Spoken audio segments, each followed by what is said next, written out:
You are listening to the Foamy Heads Podcast, where we discuss craft beer and anything else that accompanies a glass.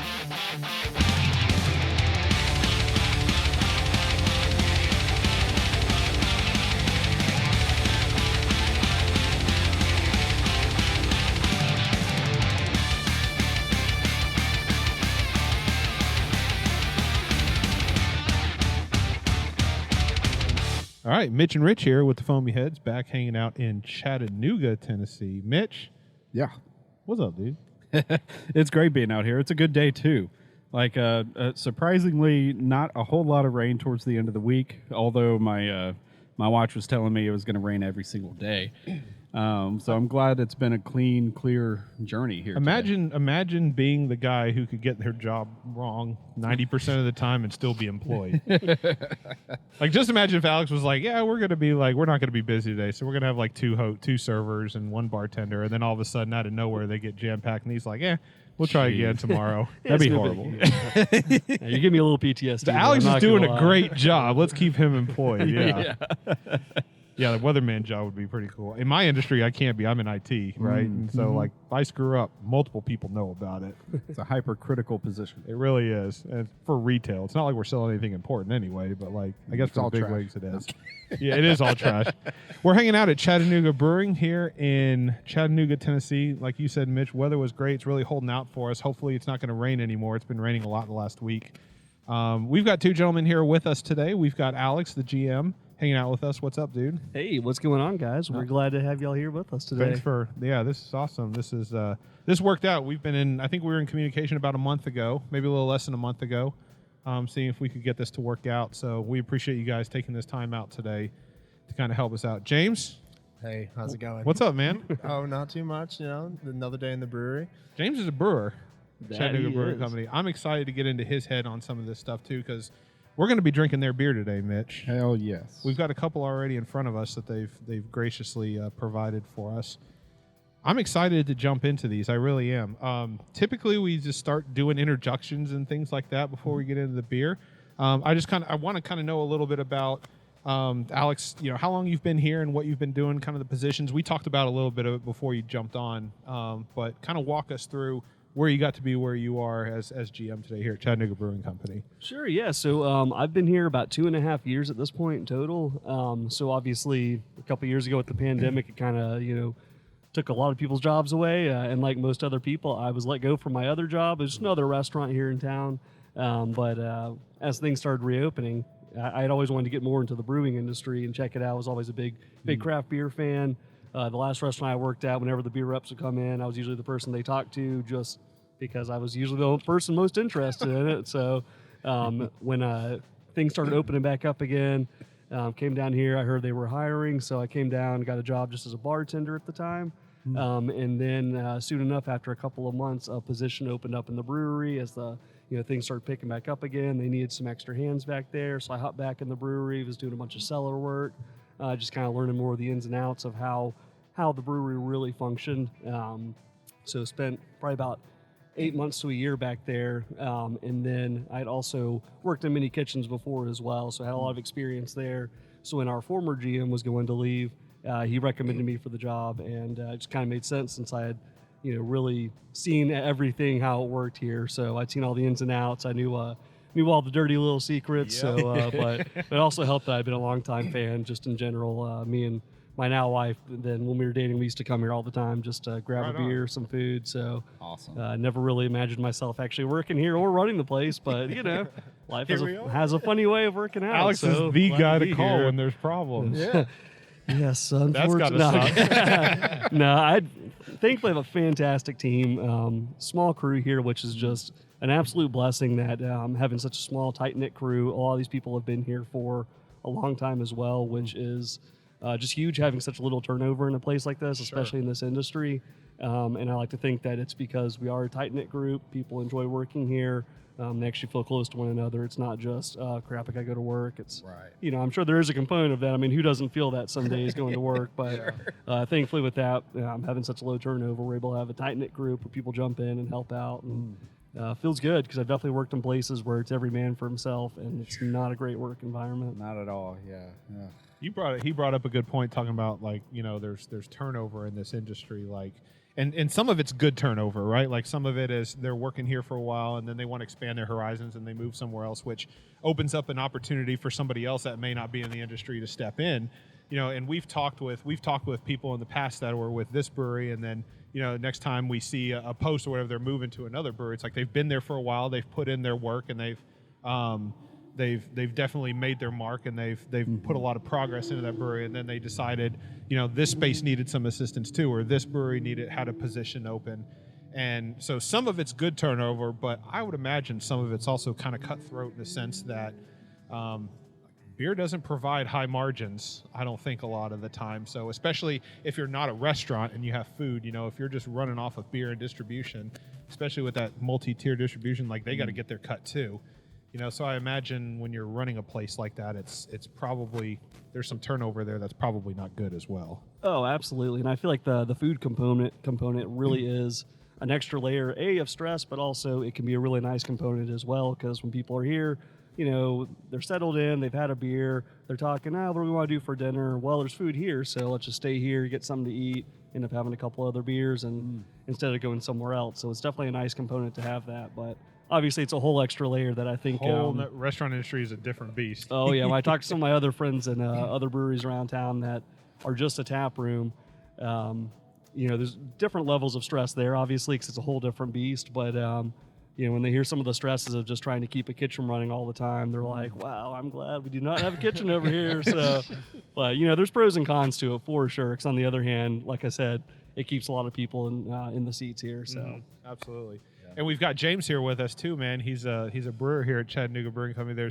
We were talking about this before we turned the mics on, man, but there used to be a few of you guys around, and then after things kind of started opening back up, there ended up being just the two. So Yeah. Tell me a little bit about what your role is here. Obviously, you're a brewer, but how does that play into your everyday life here?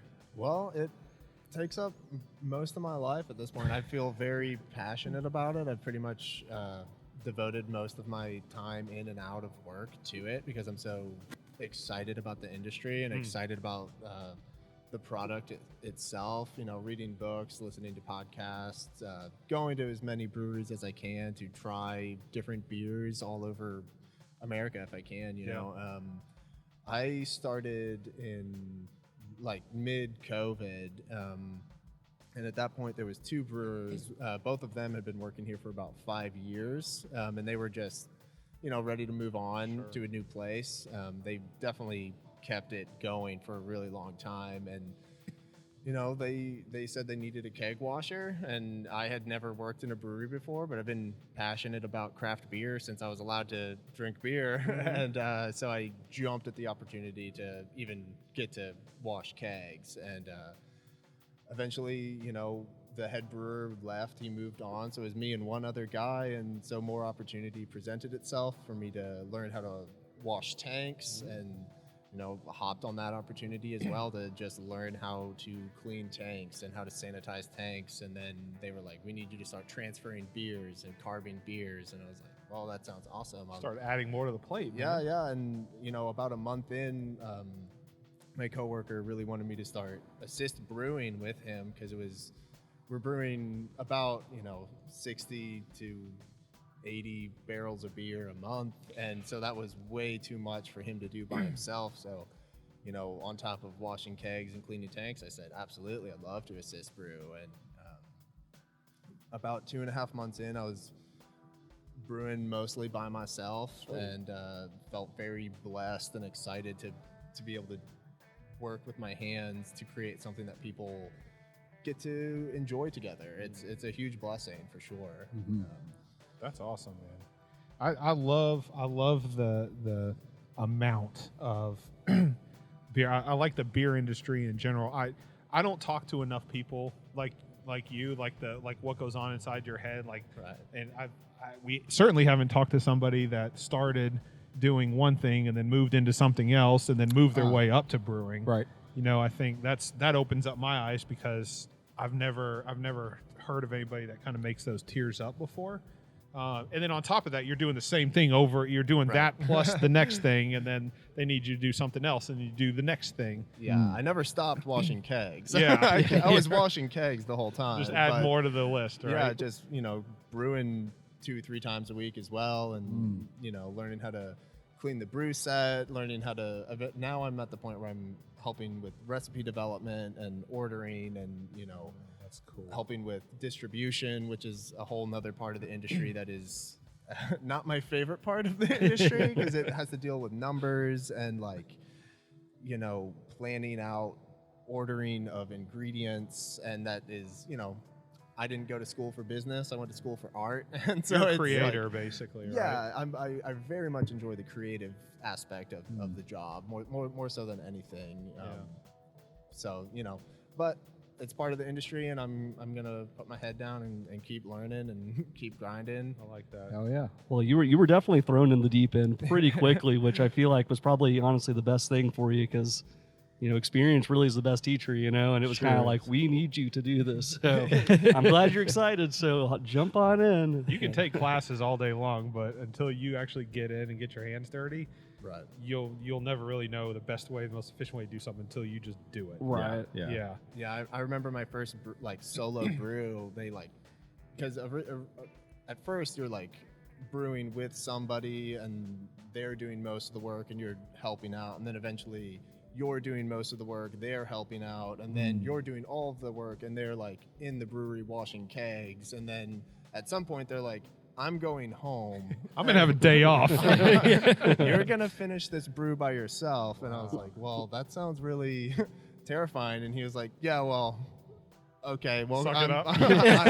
I'm leaving. And some stuff goes wrong, and you just have to think on your feet, and somebody can tell you everything that could possibly go wrong, but it's different when it finally happens, and you have to be like, what's going on? I remember my first brew, you have to, when you're knocking out from brew kettle into the tank, we oxidate. So we're shooting oxygen into the beer. So it helps with fermentation. And so I was doing that, and then all of a sudden I realized there's no bubbles. Why is there no bubbles? I check our oxygen tank. Oh, there's no pressure. The oxygen tank is empty. What do I do? And so I called my coworker, and he was like, you're going to have to take it apart and put a new tank on. Oh, and I man. just think of, now it's fairly small to me. I know what to do immediately. But at the time I was like, That was the oh first my time. God. I'm going to ruin everything. I ruined everything. So 60 barrels gone. That's a lot of beer. It's a 60 barrels. Oh, yeah. 19 You're there with a straw, blow oxygen into the beer. Anything. Anything to make it work. Well, we've got some of your beer in front of us today, actually. yeah. So we've got two. Well, I don't know which one we. So we've got the Kolsch, and then we've got the brown ale. Yep. My mind tells me we start with the Kolsch, but I don't know. If, Yeah. Is I there think one? that's a great idea. Okay. Yeah. So talk to me a little bit about this one. Either one of you guys. James, you want to go ahead? So Yeah. So it's a fairly, it's a super light, crushable beer, very floral. The hops in it are Spalter Select. We do a 60-minute edition, and then a 5-minute edition. The name of the hop is Spalter. Spalter Select. I've never heard of that hop it's before. Hallertau. Have you heard? No. Yeah. It's Have a you, very, Mitch? I've heard of it. Oh, okay. It's a very traditional German hop. Okay. And there's different sects of Hallertau. So have you heard of Magnum? Mm-hmm. Magnum is another sect of Hallertau. Okay. All right. Spalter Select has a lot of floral notes like lavender, as well as a little bit of dank. There's some, resiny notes to it. But the grain bill itself is very straightforward, just 100% Pilsner, and then we add a little bit of Munich, a little bit of wheat malt. And it sort of gives it some head retention and some mouthfeel. And that Munich helps with the some bread and a little bit of color. This has to be one of you guys' all the time sellers. Yeah. I think you had mentioned that a little first before we turned the mics on. Yeah, that's our very core light beer at the Yeah. moment. This is super tasty. Yeah, it is. Thank you. Flavorful. As you were describing the notes, I was able to pick it up on the nose, and as well as I was drinking, sipping. you. That all hit home. It's weird how being not in the industry, it's harder for me to describe without having some elements in front of me to pull from. So it just brings. This is part of why I love coming out, recording with people. Is I just learn, Right. and the more descriptive and just detail oriented that you bring, if you bring all that stuff to the table, I'm able to really learn really quickly. Right. Being able to be a consumer with this. Yeah. I didn't know what an oxygen tank was, other than like what Grandma used to carry around with her. It's literally that. Okay, That it's is just a what it big is. ass tank that Literally- Grandma used to carry around. And yeah, so when you're knocking out, you have that going into it's called a carb stone, and it's just like this metal, it's like this piece of metal with millions of holes in it, and so it shoots the oxygen through millions of holes, and it imparts it, or it like enters into the liquid itself. So it doesn't immediately break out and go to headspace. Gotcha. So, Nice. These are things that we don't talk about. No, the We O2 don't know tanks about I'm these familiar things. with was from the vet clinic days. And you had to make sure that was turned on for surgery. yeah, Those are definitely different tanks. important. Well, one of the nice things like with the Kolsch is that it's really light, 4.2%. So it can either be really crushable, or at the same time, there's so much flavor going on there. There's enough complexity where you can still sip on it and really enjoy it if you're not trying to just knock back 7 or 8 beers. 4.2 is very manageable for something like you could buy 4 of these, 6 of these, or whatever, and just crush them on a hot day if you wanted to. And it's actually, even for the weather right now, it's it's great 60 right now. degrees outside. Like Yeah. it works. It just works for a crushable beer in 60-degree weather, overcast, and there's no sun out. Like this beer works. And I like the coming backs of Kolsch's because it, especially in Nashville, like Kolsch's only, I'd say, within the last probably year and a half started making their debut again. Like people forgot about them because it was how hoppy can you make a double IPA, how hazy can you make an IPA, or how much ABV can you put into a Russian Imperial Stout. Sure. For real, yeah. And a lot of these beers kind of fall by the wayside. Absolutely. And I feel like I've definitely noticed I've seen a lot more Kolsch's out there in the last couple of years. I know for us, it was really only within the last year that we moved it from a seasonal into our core light beer. Before that, we had been doing just an American style lager, which we've now reversed those, and we'll do that as just more of like a spring summer seasonal. It was fantastic beer, very flavorful, and very crushable. But just the same idea was like Kolsch. It just kind of has the idea of being a little craftier as well. It's a little more. People are generally less familiar with that style. A lot of the older crowd that's come in here, they've grown up drinking Budweiser, so they know what an American lager is like, and they enjoy it. When they come in and they ask what's a light beer, we offer them that. And at first they're a little like, I don't know.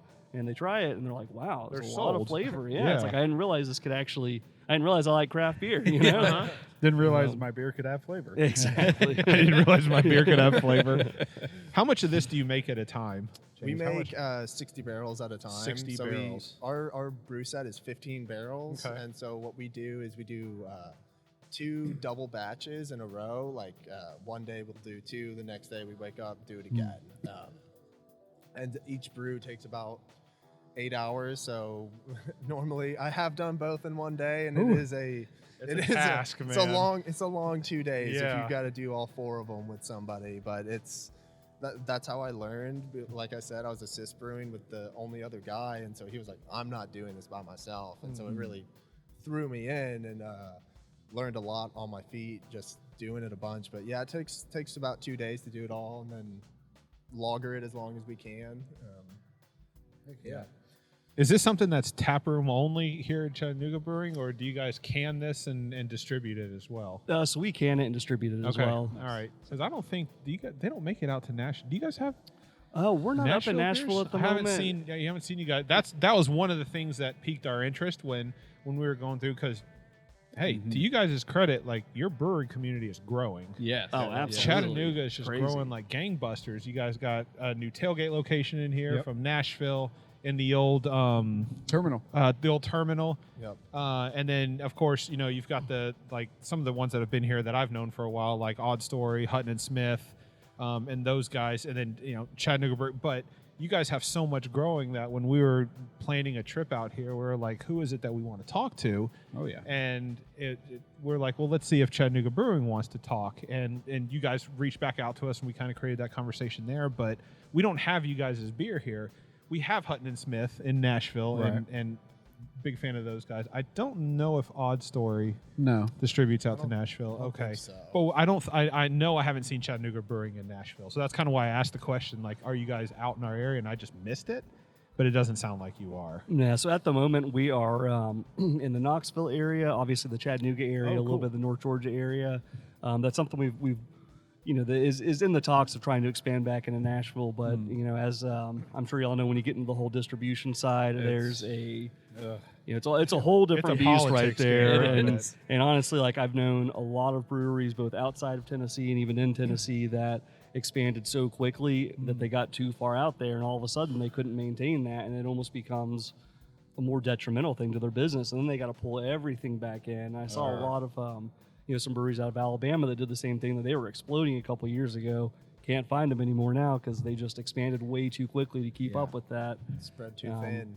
So exactly. Backpedal, and That's something I didn't think about is you can expand too fast. Right. And if you expand too fast, you can't keep up with either quality or quantity. Like, you can't have both. Exactly. Like, you have to be able to build your system out to account for both if you want those. And if you can't get enough money to grow your system, then you can't distribute more and more and more and more and more. Yeah. And then obviously dealing with the distributors is a whole separate issue where there's a lot of pros and then there's cons to it as well, because you're dealing with an entire different business that, you're not the only beer that they're trying to push as well. So. True. Oh, you're not the most important one? Yeah, I know. Can you believe it, right? Yeah. Who would have thought? You want to switch to the brown ale? Let's get to it. Yeah. So we finished up the Kolsch, super tasty. What was the name of that one? Is there a It's the Chattahooligan Kolsch. Chattahooligan? Yeah, I so like that was originally brewed for. So across the street from us is Finley Stadium. Okay. And Chattanooga Football Club. It's a local professional soccer club.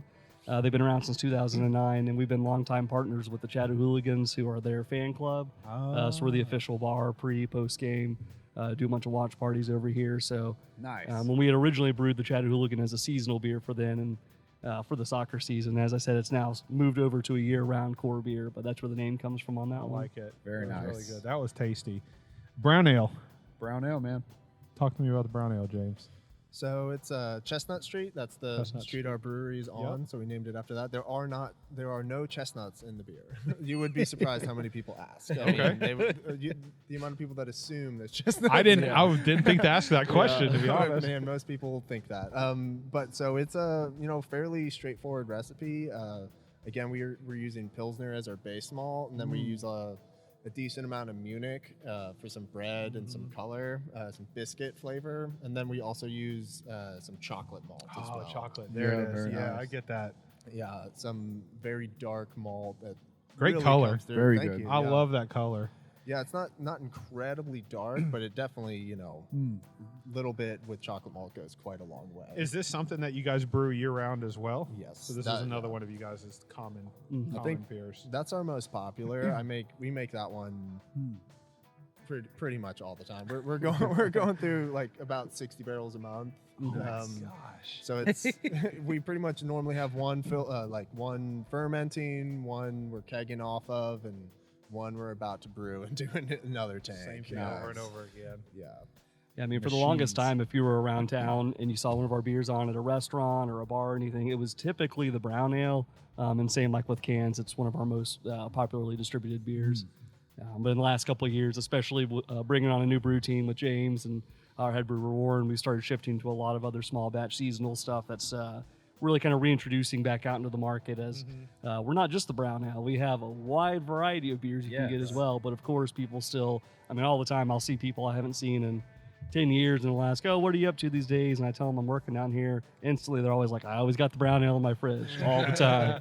Sweet. Well, thanks for keeping our lights on. Yeah, I mean, if it pays the bills, man, you got to do it. Oh, absolutely. You know, we've done we've talked to quite a few people over the last few years, and the common theme is we want to brew for ourselves, but if we only brewed for ourselves, we'd go out of business. Right. You have to brew for like Mitch and people like me, that like the ones that are spending the money to keep you guys afloat, you know? So as much as you may want to brew 3 or 4 beers and like that's it because those are your favorite styles, like that doesn't always pay the bills. Right. Sometimes it's a passion project. Sure. You should be able to do both, Right. you know, but not just that. And I feel like that's a really hard balance to find. I know Absolutely. James mentioned earlier, you know, he's an artist as well, great visual artist. And then I was mentioning before we were started, I'm a musician as well. So finding that balance of, you know, I want to do something that is artistically fulfilling, but also at the same time, if you're running a business, you do have to find that balance, and it can definitely be a little challenging. That's for sure.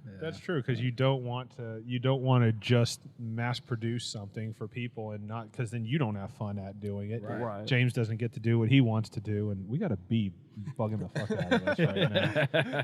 He's hanging out near the pretzel and Alex. It's a little traumatizing. I Don't almost piss him died off, one time. Mitch. He wants some good food too. and beer. Okay, that's fine. That's fine. Drown him in some cheese over there. That's right. No, that's good cheese. Don't put him in that cheese. I was a big fan of that one. We're snacking too, so we've got some lemon pepper wings. Really good. Big fan of the lemon pepper. The fries have a Cajun seasoning on, which is really, really tasty. And then probably one of the biggest pretzels I've ever seen in a long time. Oh yeah, if we got rid of the pretzel, I'm pretty sure someone would probably burn this place down. Riots in the streets. That's right. Yeah, that's fantastic. It's all crispy, fresh, and really good. So, Yeah, thanks, y'all. Thanks. man, it hit the spot. Yeah.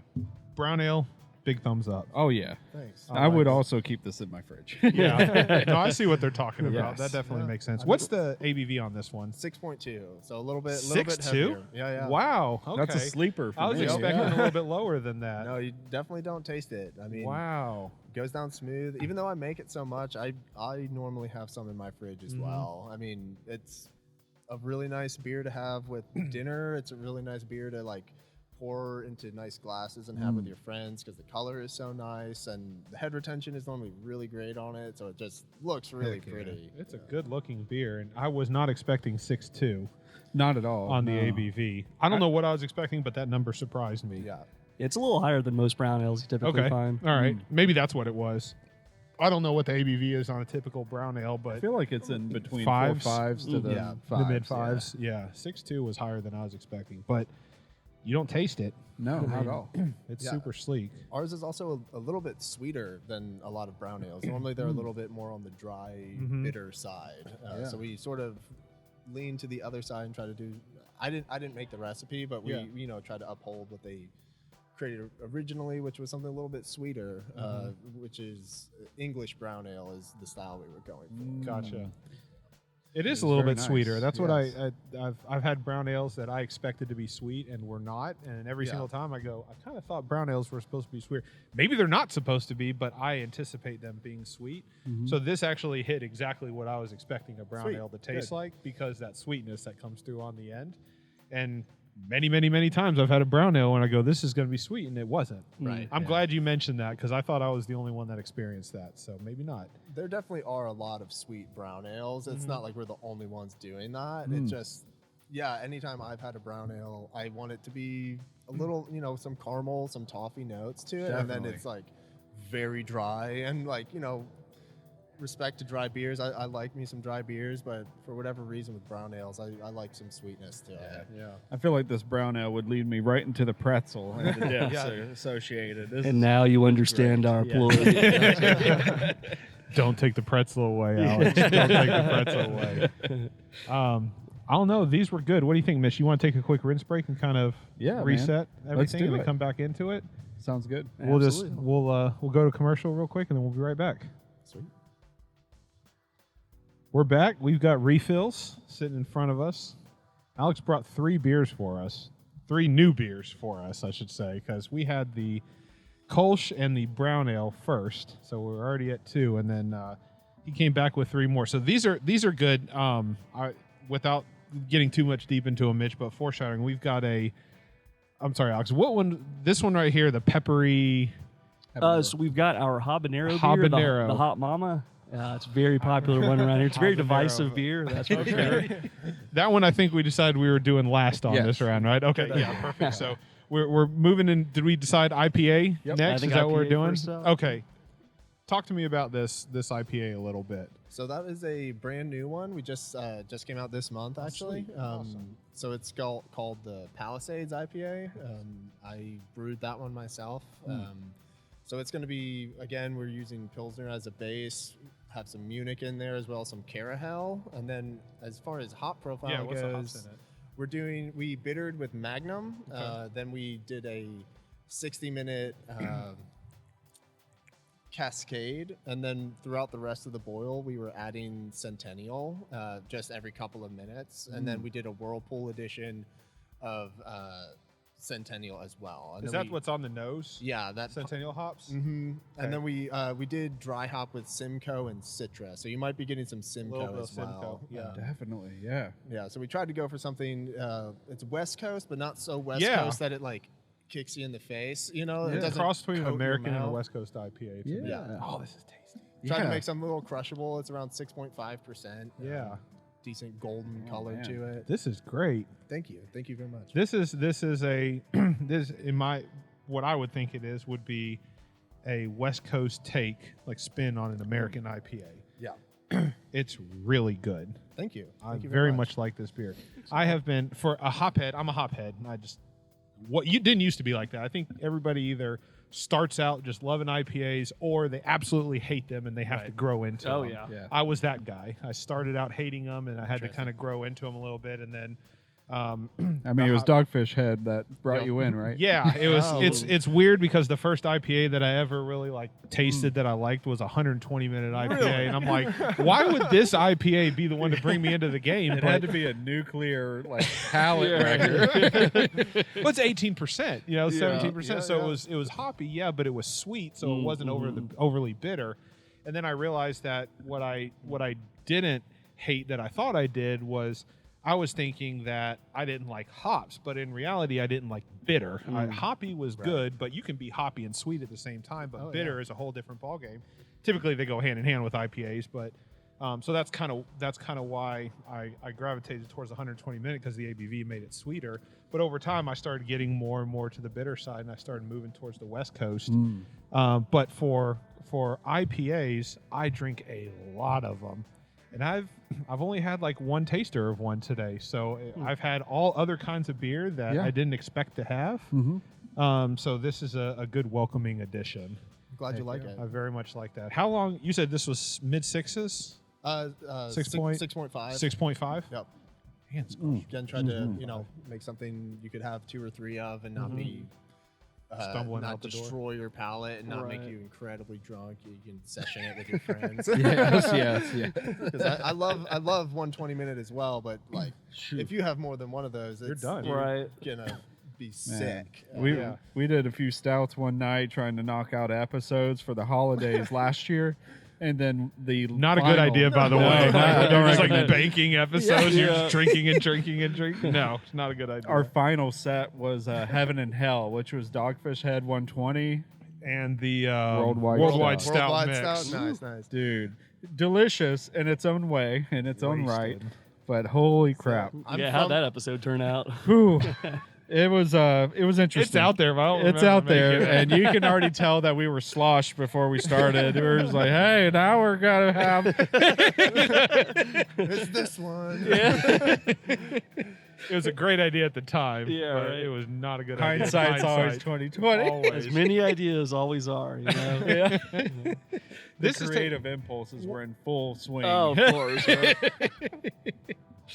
What's the name of this one? Palisades. Oh, you said that. Okay, Yeah, I'm sorry. Yeah, Palisades. I thought like mainly because of all the Centennial, I get a lot of pine and resin notes from it, and so it made me think of trees and mountains, and so I just Palisades is a cool word, cool thing that happens around Tennessee. Actually, Definitely. in Chattanooga, there's a street called Palisades, and so I was like, I think that would be a cool name for it. Is IPA typically your go-to style of beer, or what do you normally gravitate towards? So If you're not brewing and tasting things, what are you Right. drinking on your day off? I'm normally, if I'm going to the store to pick up a 6-pack, I'm normally buying a 6-pack of IPAs. Okay. I was one of the people that started loving IPAs right off the bat, and I've actually sort of fallen back and trying to get myself to like, drink more light beers, different styles. I've gotten very into Belgians recently. There you go, Mitch. Love them. Yeah. Orville and St. Bernardus is my favorite. Their triple is Dude, St. definitely Bernardus. Abbott 12. Yeah, that's what brought me into more of the beer world right there. I read a whole book on Belgian brewing last year, and it's called Brewing Like a Monk. And if you haven't read it, you should definitely read it. It is very interesting. It's a very fun, light read, but it,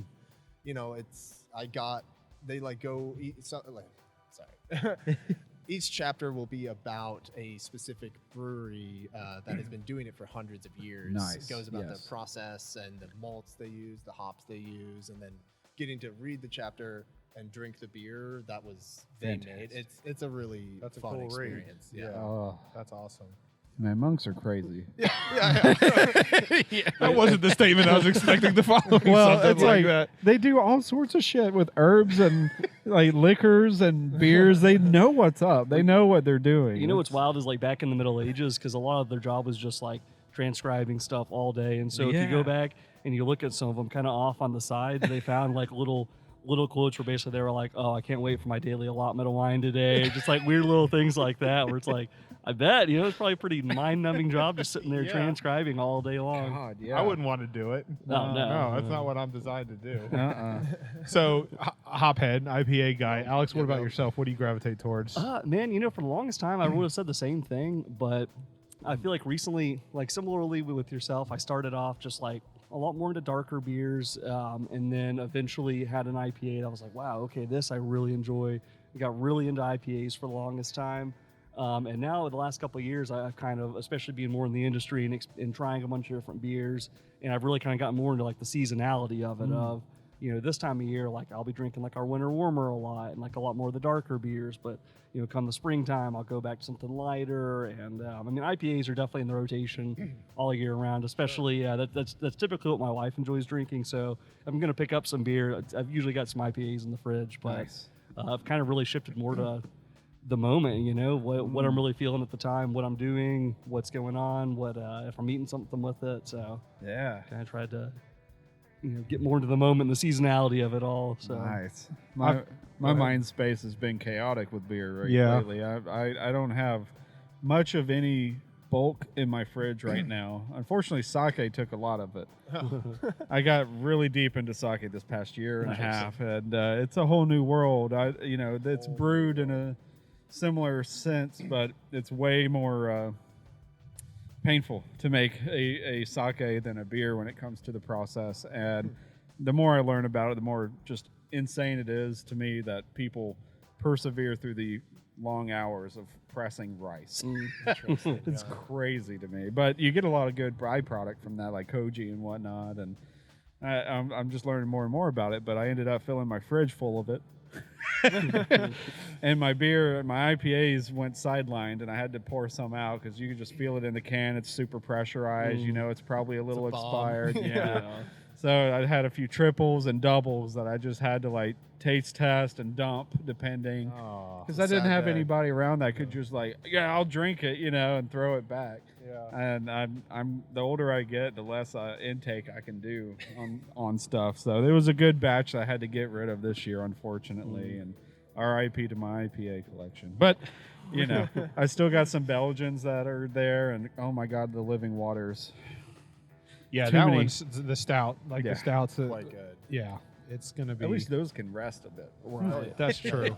They're high enough in ABV that they can stay for a long time. But yeah, it's usually saisons and sour beers and such for me right now, and small amounts. Right. It's a weird shift. Usually I always stocked an IPA or something, that's way hoppier, but this year's been a different one for me. It has. Yeah. I agree. Mine is very similar.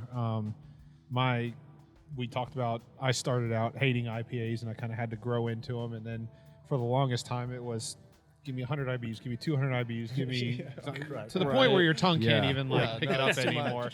And it was like hoppy, ABV, IBU. How high can I go? Right. And then I stayed on the West Coast train for a while, and then kind of jumped over to the hazy IPAs, former I guess New England's, but hazy IPAs, and did that for a while, and over the last couple of years, as it starts to get colder, I transition more to like stouts. Bourbon and whiskey guy as well, but if I'm drinking beer, then in the colder season, I prefer stouts. Milk stouts, not necessarily as much, more of like imperial stouts or like not necessarily Irish dry stouts, but I guess more Russian imperial stouts is kind of my thing. Or just stouts with adjuncts in it and things like that. Over the last year, for whatever reason, like I never transitioned into stouts. I've always been drinking IPAs for whatever reason until this last year. I've started drinking more, ironically, as weird as this is, and we'll get into this, but sours.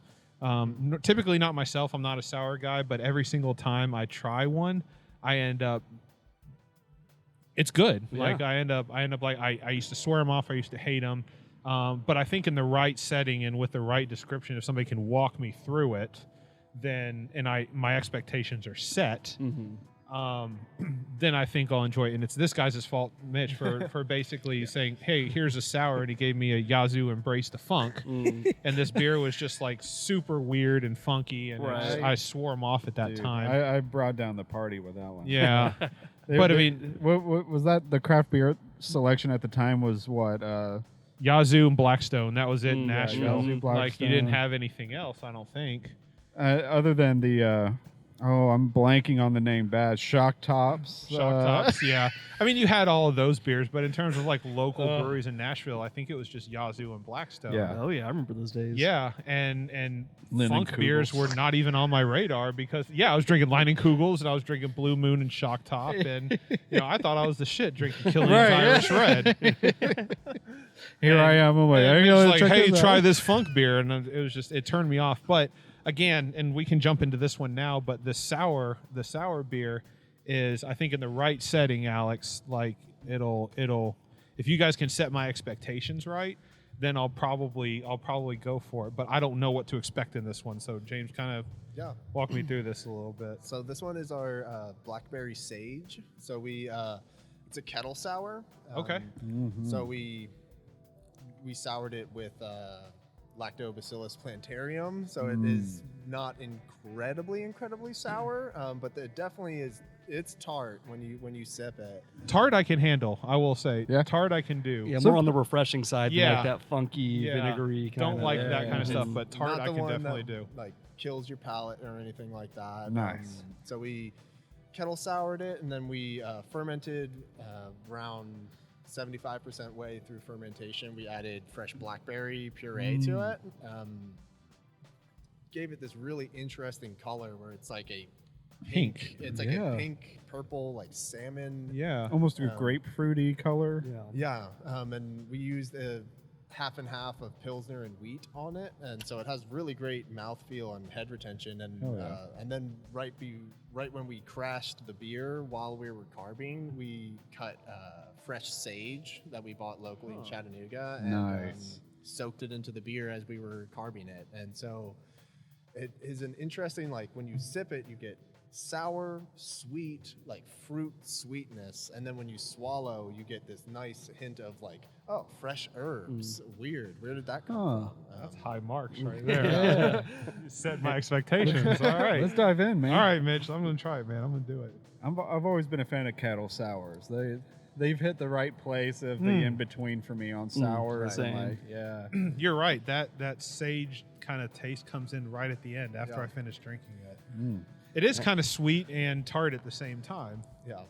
I can't tell you how many people, will be walking by in the tap room taking one to someone and they just see the color and they say, "What is that? I want that." It is a very distinct color for a beer. Like we see IPAs and stouts and brown ales. Yeah. That is a unique color for a beer. Oh yeah, I mean it's an eye catcher, that's for sure. Yeah. And then especially I feel like with sours really taking off recently, as more and more people are getting into, especially I feel like I find it, at least in our experience, a lot more of like women that are in here that aren't really beer drinkers exactly. Right, yeah. But then they Gravitate try towards that and they're this. like, oh, this is really refreshing. This is nice. This doesn't just taste like beer, But at the same time, what I really like about our sours is that you do still taste the grain in there. Like it's not just. I've had some sours that's almost like drinking like a Kool-Aid drink, and it's like Definitely, the flavor's good, but it's like I want a beer. Like I Exactly. want to taste the grain in there, and I want to taste all of the components there. Yes. So it kind of becomes a nice introduction for a lot of people into beer. Yeah, that complexity is key for me on these. And it becomes, and maybe this is just my lack of experience with, well, it is my lack of experience with sours, but this becomes like the very first sip I took kind of hurt a little bit on the back. It kind of made like your jaw lock up a little bit. But it was just the one time. Like the more I drink it, it goes back easier and easier. So, and not that was a bad experience on the first time. Right. I just wasn't like, that's not the kind of beer I've been drinking lately. Well, I feel like you said you're a whiskey guy, where it's like the first sip every time, it's like your palate's That's a good like, point. Woo! Yeah. And then after that, it's like it's used to That's it, a good and then point. all Makes the your flavors gums start to sweat. come out. Yeah. Yeah, exactly. Yeah, right in the by your jaw, it's like back there. It's like when you order a drink and you go, there's not enough liquor in this. The bartender just takes a little bit and puts it down the straw, right? And you take that first sip and you go, whoa, they added a lot to this, but your palate at that point it's just numb, and you're like, okay, this is good going forward. Yeah. Yeah. No. Yeah. This is good. It's definitely I feel like I was kind of the same way with a lot of sours, where I wasn't super into them for the longest time. My brother was always really into it, so when we'd take trips and whatnot, he would always get a sour at a local brewery, and it took a while before I finally tried one and was like, okay, I get this. I get what they're going for. I get how refreshing this is, and just kind of opened the whole world after that. Hell yeah. And there's a million different ways you can take sours. Oh, yeah. A million different. And that's what's cool about beer is, like dry Irish stouts and Irish red ales, you can play around with them to some extent and have multiple combinations, but something like a sour, you can go a billion different directions with sours and never come out with the same thing, like ever. Yeah. Yeah, So- we just had one called I came up with it. I was pretty happy. It was called the Tangerberry. It was Hey, good name. same exact kettle process as this one, except we fermented with raspberries, and then instead of doing the sage, we added fresh tangerines, and so That it gave could it be this good. very interesting. It was a lot sweeter. My goal was to make a sour that somebody that says, I do not like sours, I don't like beer, I wanted something that they could try and say, that's actually really good. That's like really sweet and approachable, but still you're getting that malt back. You're getting, sour. It was tart. It just was not like incredibly tart. And it seemed to do, what I wanted, which was a really good feeling that people that said they didn't like beer were like, I actually kind of enjoyed that. That was definitely the reaction from people in the tap room, that's for sure. Man, that's a cool experience to have, be able to play with something like that. Like, I want to create something for somebody that doesn't like this thing that I'm making. Yeah. And the goal is to convert them. And you get to play with that a little bit. That's what artists do. I mean, it's taking a bunch of stuff that is nothing by itself and putting it together and making something. Have you all slushied any of these before? Oh, this would be a killer slushie. It probably, honestly, might be pretty good as a slushie. I have not done that. No, I would, but our brew set, we can only do 15 barrels at a time, which is 500 gallons of beer. And so 500 gallons of slushy is like, Oh, man. quite a bit of slushy. So if we had an avalanche. Might be a summertime thing. Yeah. Put a fresh sprig in it. Oh, yeah. Yeah, that's not a bad idea, though. This is killer. Thank you. Yeah, this is awesome. I finished mine before Mitch did. That's something that doesn't happen normally. Oh, man. I was really enjoying it. I was nursing it. That was good. Well, you might end up being like some people. They're like, hate IPA, swear them off, and then 2 years down the road, you see them with an IPA in hand, and it's like, whoa, what happened here? I see, hated IPAs. Okay. And I'm like, yeah, I kind of like them now. I'm warming up to the sour idea. I don't think anyone has seen me with a sour in my hand yet, like from a can perspective, like a full pour of a sour. Full 16 ounces of sour is a lot. It is a lot of beer. That's true. I'll normally get an 8 or 12 if I'm getting a sour, just because it is so abrasive. Then you will have to get a Tums. Yeah. And if you're listening, Tums. Holla at your boys. Have you all had like barrel aged sours and stuff? Oh, yes. Those Yes. are really good. Like the Brettanomyces. Yeah. that They're bacteria different, That man. like it's interesting that we even call kettle sours and barrel sours like the same thing, because Yes. it's like drinking liquid warheads. Yeah. Like, Yeah. it is something that you cannot explain to somebody until they have it. Like, Yeah. It's totally one of those things your palate just has to experience. Yeah. Liquid First time I had warheads. one, just like boom, like directly, my whole face felt the sip, and Yes. like never had anything like that. There was a candy back in the day that was a sour like a warhead, but when you bit into the core, it started to fizz. That's how I kind of equate Right. that What was barrel that? aged stuff. I don't remember the name of it. It was 6th grade for me, then it just disappeared. I don't know if it just violated FDA or I was going to what. say, it was probably an FDA thing. Like, this contains poison. You're not allowed to give this anymore. It was delicious. Things were way easier back in the day, right? You could get away with anything back in the day. But yeah, it is weird. Those you definitely just have to experience yourself. It's hard to explain those things. You could talk about the casks or whatever it was put in, but you'll never get the flavor across until someone can just taste it. Yep. Yeah, I feel like that's one of the cool things now with like as the craft beer industry grows and you start to see more and more people that are unfamiliar with it come in and want to try stuff. Yeah. And at first they come in and they swear they're not going to like anything you give them. You give them a couple samples and to see that light up on their face of, wow, like, okay, maybe it's not all IPAs. They just think Yes. everything's going to be just so bitter hot blast in their face that when they try something else, they're really not expecting it. And it's kind of a nice feeling knowing that you've kind of opened up a world to these people. Yeah. And yeah, there might not just be Michelob Ultra drinkers for the rest of their lives. Magical moments, those are It really is. Many more to convert. yeah. What That's do we good. got here, Mitch? This is the habanero. Well, speaking of Tums, Yes. It's time to hear Okay. from a not paid sponsor. Walk Man, us through I'm this. excited. Yeah, what is this about? So this is our. The beer itself is actually our Kolsch, the one you already had earlier. Yeah.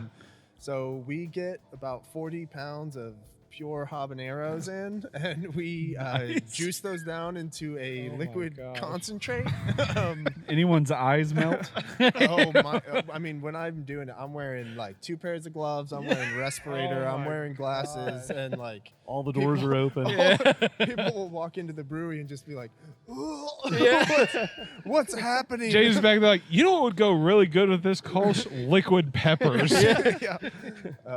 So then we, when we're kegging off the beer, what we do is we dump the juice directly into the keg, fill the keg up so it mixes while it's filling.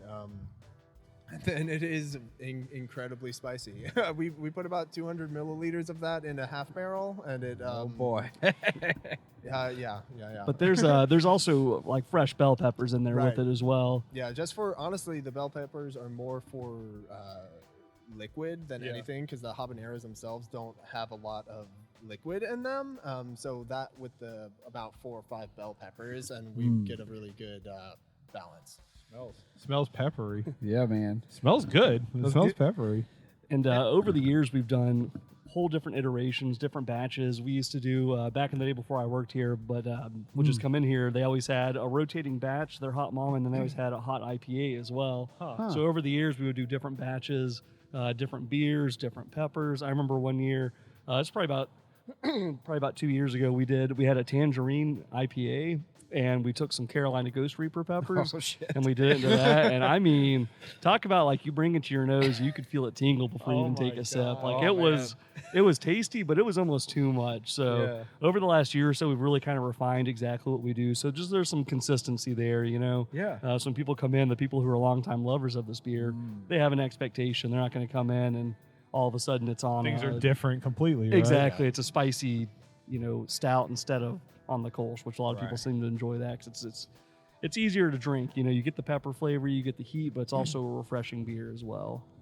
Dude, I'm gonna dive in. Let's try it.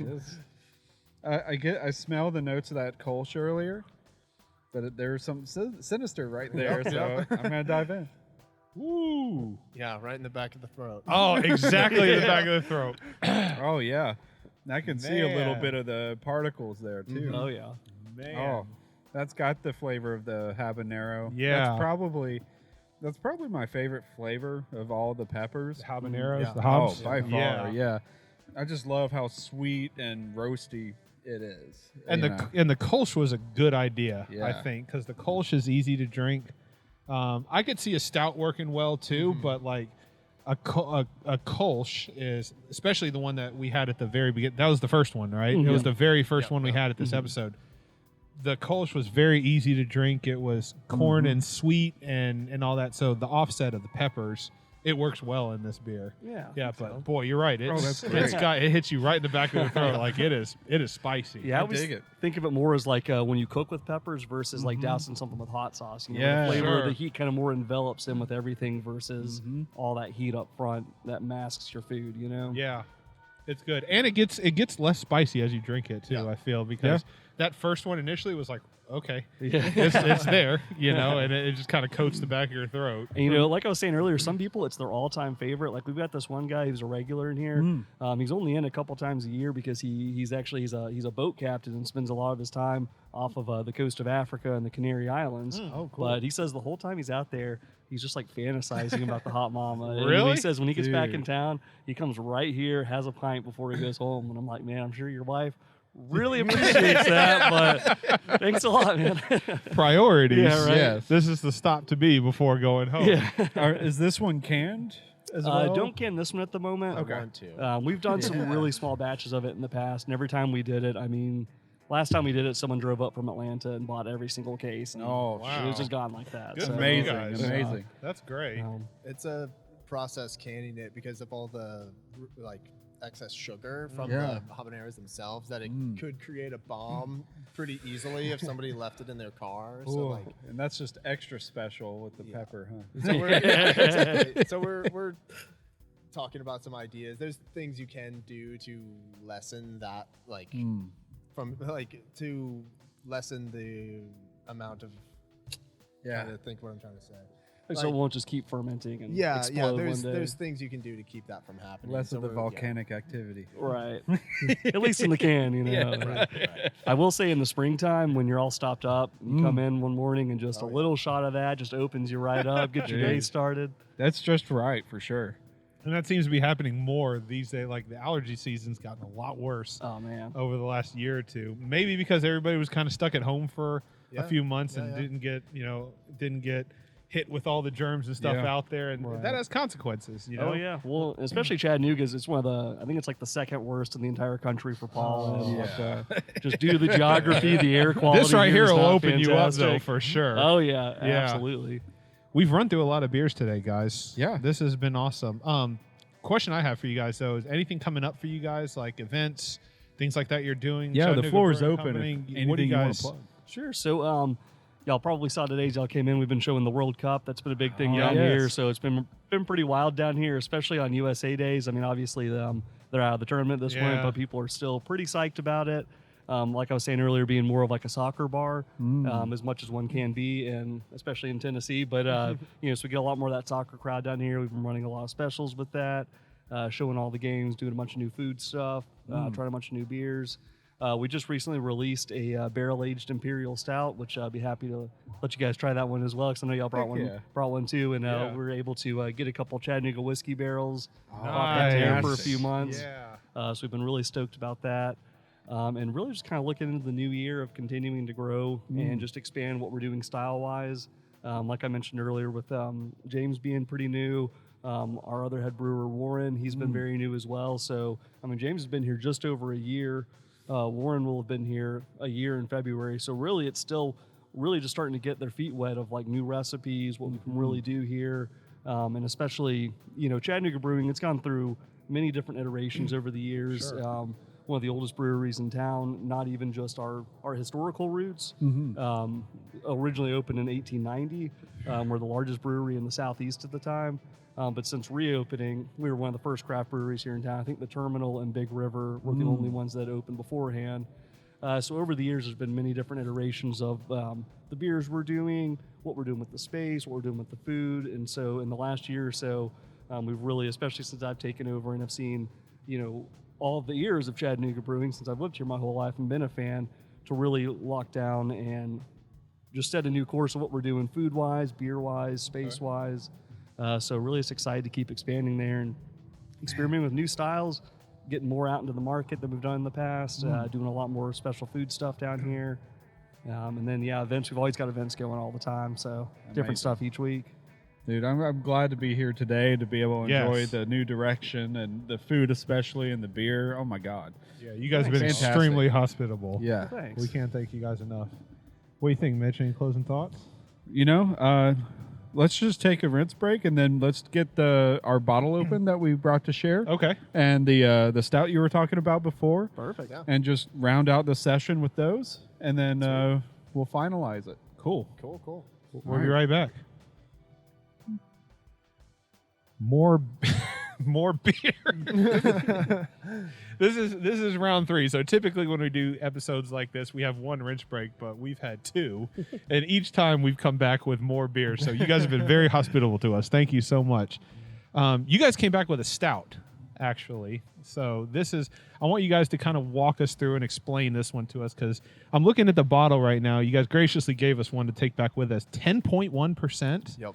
So this is a heavy hitter. Oh yeah. Barrel aged.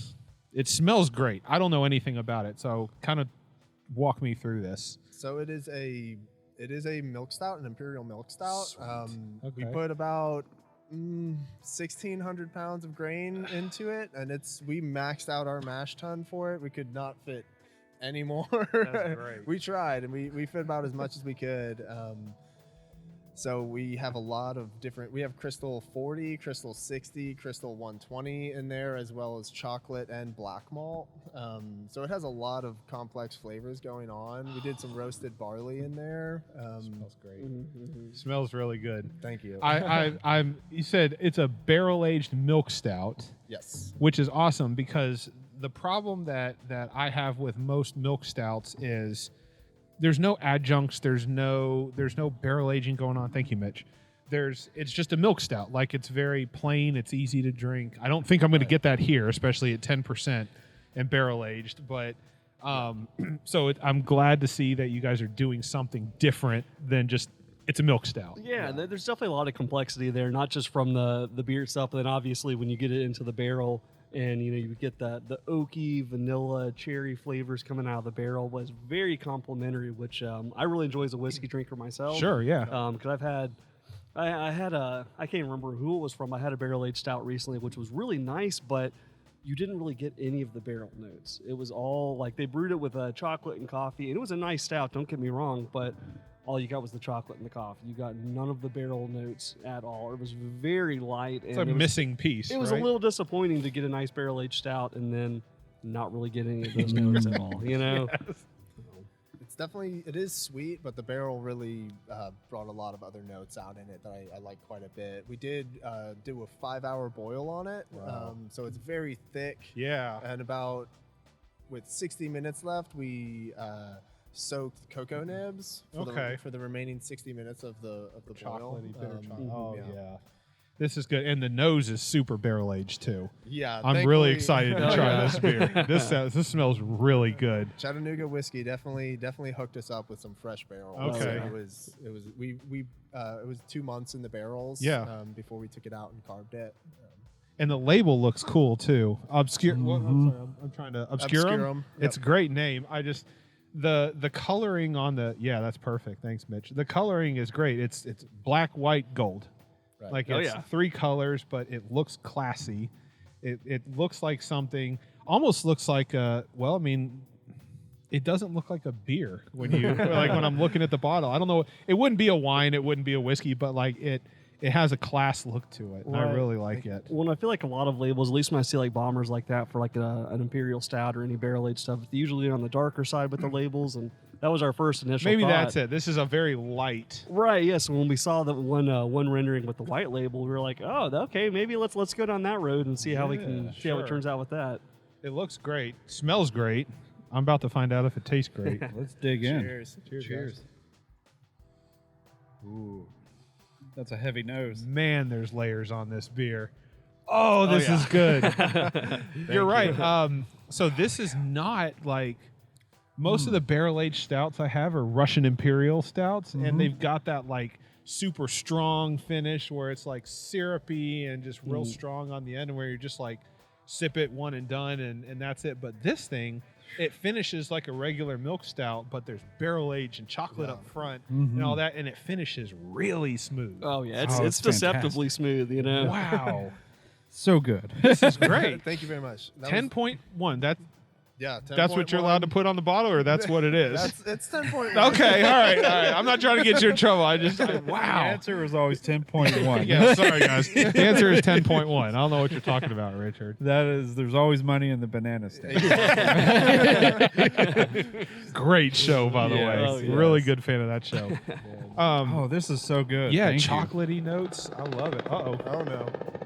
And our new guest. They found out they're coming to check the percentage on the beer. Yes. You said 10.1. You're on our radar now. Yeah, I this was is pretty, great. I was pretty stoked with the way it turned out. It was the first stout I've ever made. Really? This is your first stout? Yeah, me and Good our work. head brewer Warren made it together. Yeah. But we workshopped the recipe together, and I did the brewing that day. I told y'all already. I did have heat exhaustion. Wow. With the 5-hour boil in the middle of summer. Man. Our brewery is not doesn't have AC in it, so if Wow. it's 95 outside, It's 105 it's- inside. yeah. Plus, standing next to 500 gallons of boiling wort, you're gonna be. Goodness. And so now, just got to take more precautions, make sure I'm drinking water and stuff Yeah. like that. But I'm pretty happy with the way it turned. If this is the first stout that you've made and it's turned out this good, you've got a lot of talent in you. Thank man. you. This is Thank you damn very much. good. This Yeah. is really It good. means a lot. I was not expecting this to be the finisher. Like I was expecting to be done with the Habanero. and I was like, my throat's burning a little bit. Like I don't know what to do. Mitch drank all my water, and Alex was like, "Hold on, I'll be right back." He comes out with a stout, and I was like, "Yes, this is So great." good. It's a perfect thing to cool you down after the habanero. Uh-huh. you know? Some milk stout. Absolutely. Oh my gosh. Good work, guys. Thank you. This is Amazing. great. How much of this did you guys make? You said how many barrels? The Small barrel batch. aged we did three barrels Okay. of. We have a non-barrel aged version as well, and we did about 10 barrels of that. Okay. So we have decent amount. Wow. We did 288 bottles.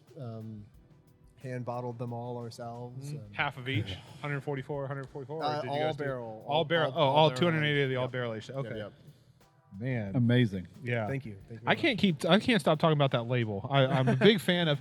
You love mentioned that. it. I think Thanks, you were man. right out. The white background, like you don't see that on much. barrel Dark like a, beer. yeah. Yeah, it really pops. You know, It we really really does. did not expect it. And we're really Super we're putting pleased. it right next to. Excuse me, I keep burping. Ooh, there's a sour. So the Living Waters was the beer that we brought to share with you guys today. Exciting. And completely different bottle looks. If you talk about the white label versus the dark label, the dark stuff, that's what you expect to see on a dark beer. Right. And so this just pops. The Obscurum just pops when you look at it because it's the white label with the brown and the gold background. So it works. Thanks, y'all. Yeah. Thank you. I'm going to take my last sip on this one. Mitch, do you remember how to pronounce this last one? Was it? I sort of do. Okay. Aspidal. Yeah. So Great. I'm screwed. Aspidophyllone, I think, is sorry, aspidoshalone. Something to that effect. It's one of these gigantic tortoise or whatnot mythical creatures. And I actually did pull up the description of this one. It is a barrel-aged Russian Imperial Stout.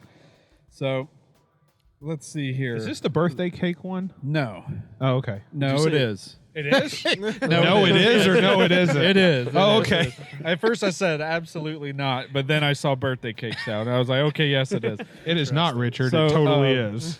This beer was fun for Living Waters to make, Ryan McKay. Speaking of Vince from Dissolver, they kind of worked it out together. There's a few different things. They found that the perfect combination, which is this, for a birthday cake stout. And they hope you enjoyed as much as they did tasting it in the tank. It is a blended Russian Imperial Stout, and it's a 13-month and 18-month, aged in 2 different Willet bourbon casks. The adjuncts are birthday cake cookies, Madagascar vanilla. Okay. So you can Really see does there's smell like birthday cake ice cream. Does Like, it? Oh yeah, it does. Whoa. Birthday cake ice? So this was 2021. So we've aged this one a little bit. It's got a few floaties going around, I think, It is the does. adjuncts for like the birthday cake. All those cookies. That's right. Ooh, it smells delicious. I'm gonna dive in. Yeah, I'm glad that we split this one because I had this when Mitch and I were recording. I had this whole bottle by myself one night. I Oh was my God. wasted. Gone. That, whoa. Yeah. This is yeah. That's like cookies What and a- cream. Oh, Oh. Oh wow.